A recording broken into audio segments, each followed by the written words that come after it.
I have joining me on the couch my resident Portland expert. We've got Anna Prosser. So we have a representative from Deck 9 here, which is an unfamiliar thing. You're used to Don't Nod for Life is Strange. So why don't you tell me who you are and what you're doing with our game? Yeah, thanks for asking. Deck Nine Games has spent the last 3 years building a team of storytellers to make cinematic adventure games like Life is Strange, and we were really looking forward to playing the next Life is Strange game. We never imagined we'd be able to, we'd be making the next Life is Strange game, and we're so privileged to be doing that. Well, let's do a little bit of setting the stage here.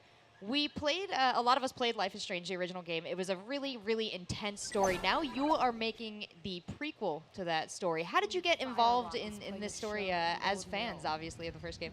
Well, we had a lot of different possibilities for where we could go. We knew we wanted to go back to Arcadia Bay because the fans of the game just wanted to spend more time with these characters that they loved. So we looked at all the characters that were available, and we all these rich characters. We could take in a lot of different directions, but we kept coming back to Chloe Price. So what we did was, we're putting you in her shoes. We're going to Chloe, 16 years old, 3 years before the first game takes place. She's at a troubled place in her life.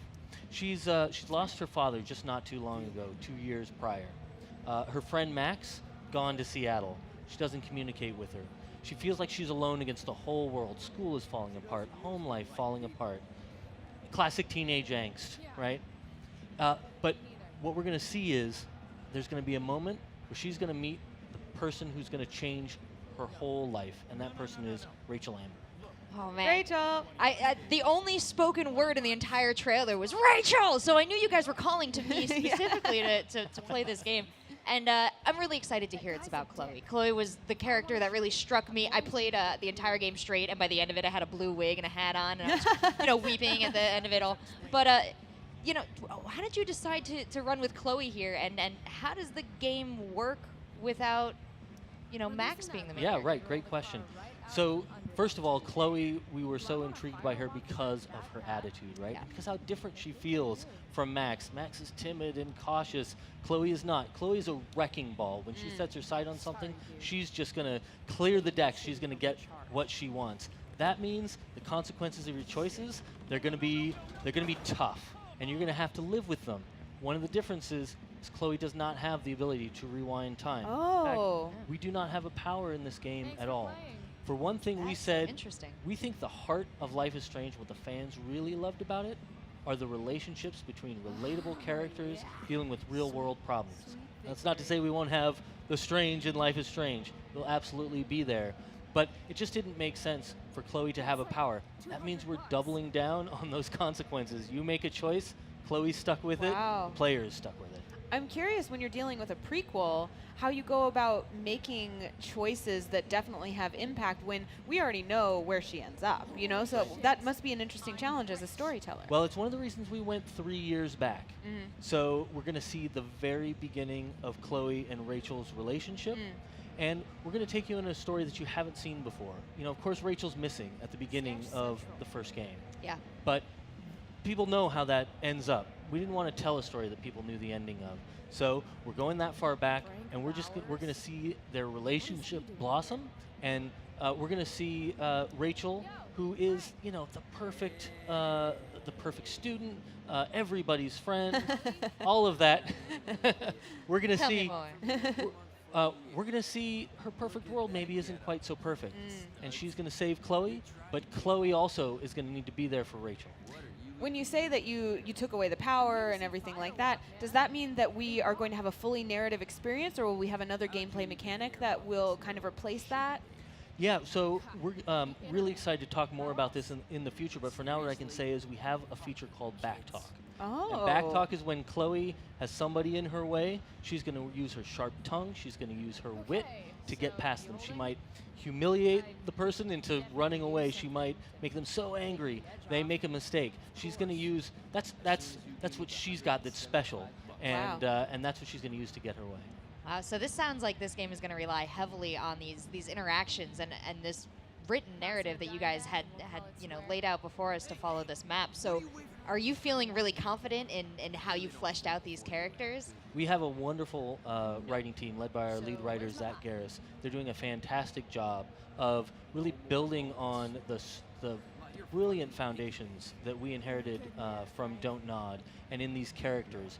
And we work so hard to make sure we get their voices right and we get their problems and their story arcs just right. I'm really, really proud of what our writing team has done.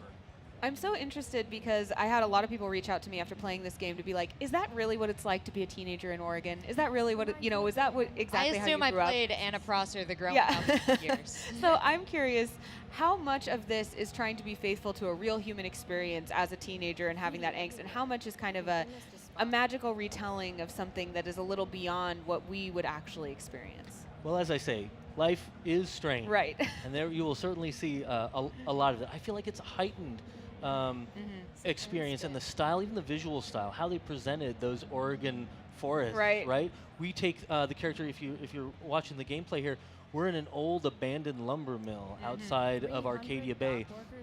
We had to build this kind of dark, kind of dangerous place where Chloe has talked her way into an illegal concert just to see the band that's playing. Gets herself in a little bit of trouble. I would imagine she does.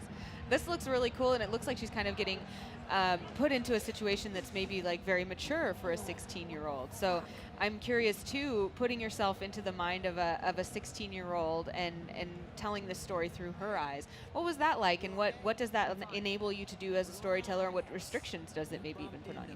Yeah, well, as I say, we wanted to find that arc for Chloe. Where does she start? Where does she end? And where she starts, it's a difficult place. She has her, music is one of the few things she can glom onto and really find a little bit of grace from. So that's what she's pursuing here. And it gets her in trouble. Gives us, of course, an opportunity for maybe Rachel to show up and save the day. Right. Rachel's tend to do Of that. course. That's what I count on my Rachel for. At the end of Life is Strange, without spoiling too much for anyone that hasn't quite finished yet, because I will say please go out and play Life is Strange. It's an incredible game. The consequences and the stakes get really, really high, especially as a result of Max using her powers. So are we going to see the same kind of escalation of just danger? Absolutely, absolutely. Choices and consequences are at the heart of Life is Strange. And as I said, Chloe's not going to be able to take that choice back, right? So now you're going to have to live with these consequences. You're going to feel them just like in the first game, but no ability to take that back. Fantastic. And I mean, there's so many surprises along the way here. There's so many like little pathways, little things you can uncover. Do you have any, maybe cryptic pieces of advice that are going to make sense to me in a couple months from now when I can play? Oh boy, that's a good question. You saw that in the trailer. You saw that Raven show up. Right. That's gonna be a special element for our game. Something to pay attention to. I would imagine it looked like it was very important. Very ominous. Yeah, that sounds so cool. I can't wait to put myself in these environments too, and it looks like we have a variety of other cast members that Chloe's going to interact with. Any characters that really are close to your heart that you want to tell us to look out for too as we enter the game? Well, you will definitely be able to meet a lot of new characters. We'll see a lot of returning characters too, and what's great is you're going to see how Chloe relates to them versus Max. Earlier in the mill here, we run into Frank Bowers. He's an antagonist in the first game. He's got a special relationship with Chloe, though. He's going to be a little more friendly. Huh. And one of the things I also loved from the original game was the music. I mean, listen to some Bright Eyes, hanging out with my girlfriends in my unkempt room. That was evocative and so true for me. And I think the music was so important in that. So have you guys got a set list here that you're feeling is really in tune with everything? We are licensing tracks from some fantastic bands, and I am so excited about the music. Every time we drop music into a scene that we're making, it just brings it to life. It's magic. We're going to talk a lot more about music. We're going to have some great announcements. I cannot wait to tell people about it. Where are these announcements going to be? Well, you can always go to lifeisstrange.com. You can follow @lifeisstrange on Twitter. Those are the places to go to find out. We're going to have the first episode out of a 3-episode series. It's going to be launching on August 31st. It's going to be on Xbox One, PlayStation 4, and on the PC. Can't wait. That's so exciting. Anything else you want to let us know?